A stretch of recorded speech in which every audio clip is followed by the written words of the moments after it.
actually pretty straightforward, but I'm going to start right here, go up and over. Okay. So on either side of this compartment, you have got a button that will release it. Okay? That the only thing that this little tray here will do is hold coins. Okay. I don't know anything else that will go in there. And my car coins, and then the kids put their candy wrappers in there. Opening up for the radio screen, which you can play the radio with, you know, that's up or down. But this is the central controller. The button to the right is your clear button. When you're dialing a phone number, if you misdial it, you can use a clear button. There's a clear button here and there's a clear button there. You also have a back button. So if you're doing something within this screen, you just use your back button to come out. So where it is right now, it's showing you 105.7. Do you have a radio station that you normally listen to? 90.1. 90.1. So if I hit star, 90.1, okay, to program it, just push the button, hold it. It's actually in slot number 1 now. Okay. But you can see where it says presets down here. So to go to your presets, I pull back, I click on it, and so you can change, and there's 10 of them. Okay. Let me go back a minute. There's also an auto store. Okay. If you click on that, it's picking up the 10 strongest signals in this area. All right. So it overrode it, so I'm going to put star 90.1. Put that back in as number 1. Hold it up as the 5th strongest. So that one's in there as yours. Okay. And it's just really getting comfortable with this switch. It's so twisting and clicking. Not only rotate it, but you also seem to flick it back. Exactly. So where it is right now, if you push forward, it's lit up that area there. Gotcha. All right. And if I come back here as well, if I hit the back button, it's also taking me back to that screen. Gotcha.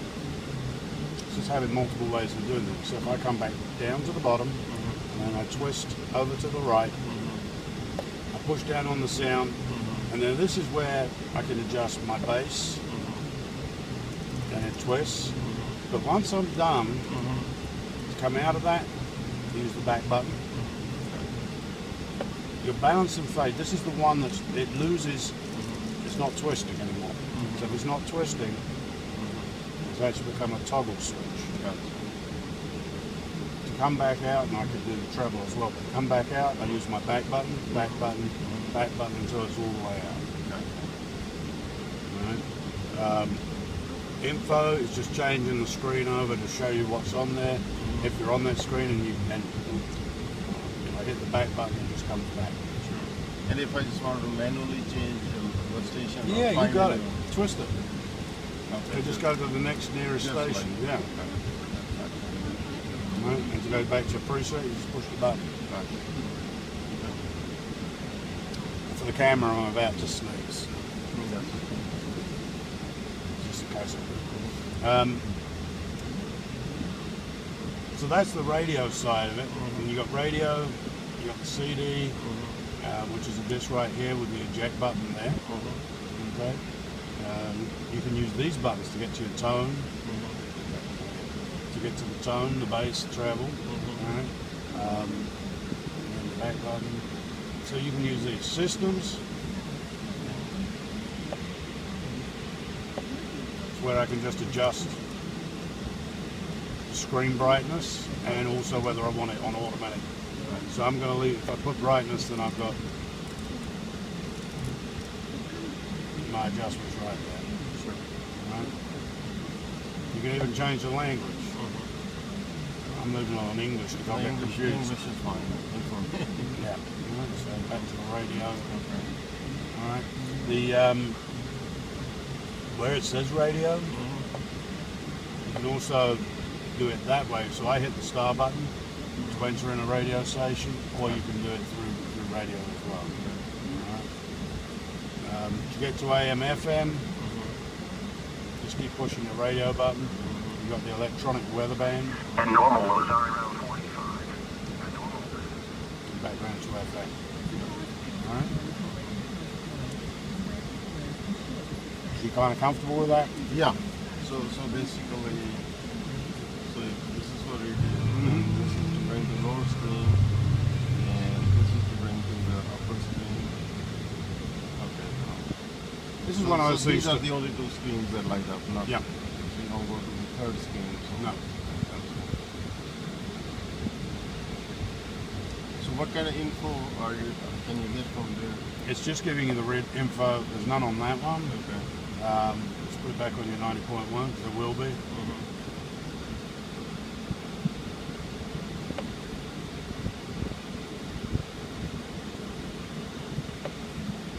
It's just telling me what it is. Okay. So it's not really giving me a whole lot of information. It's Sure. telling me what that radio station is.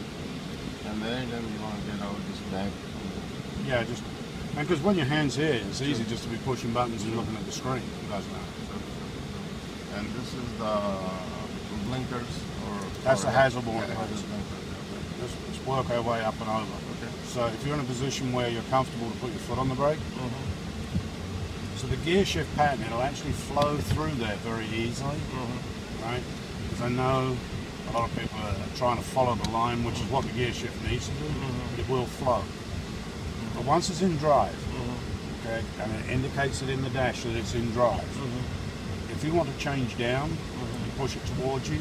Because we're stationary, it's gone to first gear. Sure. If we were doing 50 miles an hour and I push this towards you, it would drop down one gear. Gotcha. Okay, so changing down towards you, changing up towards the passenger. Gotcha. So, yeah, let me make sure I understand the function of this particular thing. This is in case the roads are icy and you want to drive slowly. Is that a function for this D1, D2, 3, 4? No, it's really if you want to control the gear shift yourself. Okay. You know, if you were coming down a very steep hill, you might want to change down just to get a lower gear yourself. Gotcha. So you don't have to so apply you're the brake. holding the engine rather than, yeah, you got it, exactly. All right.